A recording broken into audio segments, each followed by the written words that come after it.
speed kills, say the government. Would you go along with that? Under certain circumstances, yes, but I don't think necessarily.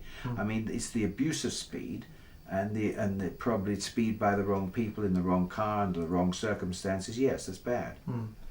Again, ironically, if you're doing the right speed, in other words, you're keeping below the speed limit. You're not necessarily right, though.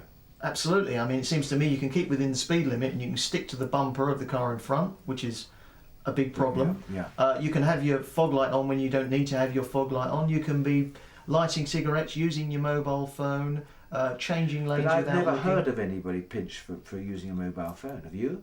Well, it's a very grey area. In fact, the latest news that I'm getting, and in fact the RAC have advised me, that anybody who is prosecuted for using a mobile phone should challenge that prosecution because it's a very, very grey area in terms of the law. I must tell you, Mike, I think you use it probably. I think Not it is me. really bad. I know, I really seriously think it's very bad when people have handheld. Yeah. I think it's really bad because half the time they're driving with their hand on the top of the wheel, holding the thing, and they're not concentrating on their driving. That's the trouble. No. And I think it should be. I think it should be outside the law. I don't think it should be allowed. I couldn't agree with you more, but the point I'm really trying to make is those people are getting away with it because the cameras are not grabbing those True. people. They're the people the cameras should be pinpointing, or somebody should be pinpointing, because they're the real dangerous people. The people doing 75 on a 70-mile-an-hour motorway, seems to me, aren't doing anything wrong at all. When you find your utopia, let me know and I'll join you. But the trouble is, until they get a camera to recognise the thing and do it, I mean, it means somebody's going to be sitting there with it. What about more police officers out there in patrol cars? I think if the patrol cars are doing what one hopes they do, in other words, making sure drivers drive intelligently, then I think it's a good idea. I do, but having said that, I don't particularly like looking in my mirror and seeing a car sitting behind. I've been with you in a car a few times, and I think a lot of people are not going to believe this, but let me tell them it's absolutely true.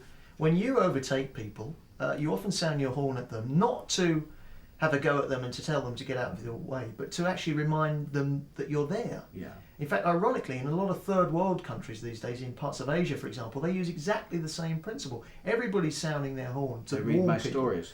Yes. But the other thing you do, of course, is raise your hand to acknowledge that you've overtaken somebody. Oh, and why do you do that? I guess it must be a habit. Every single car that I passed in a motor race, I either thanked or I shook my fist.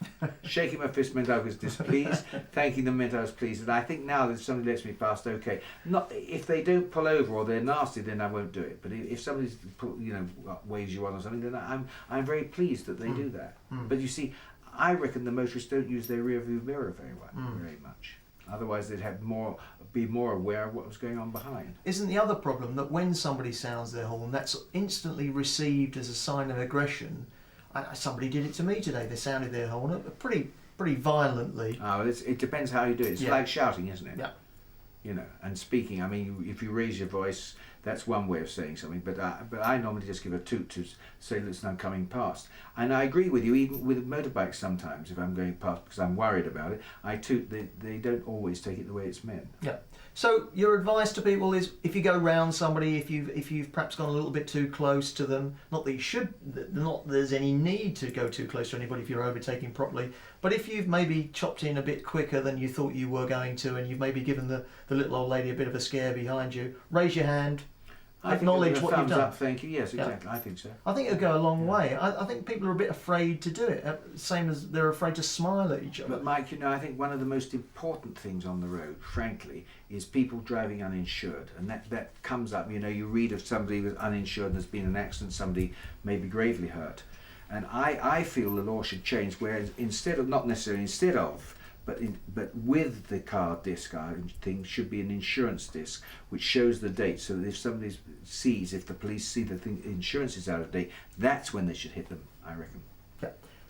Let's just get this straight. On your windscreen you would have an annual insurance disc that would relate to that vehicle or that driver. And would show the date that it's insured from this date to that date. In other words, it would have to be in date. Because at the moment, you can go along, show an insurance policy, which may run out in a few days after, or a week after or something, and then you can still tax and insure the car. Yeah.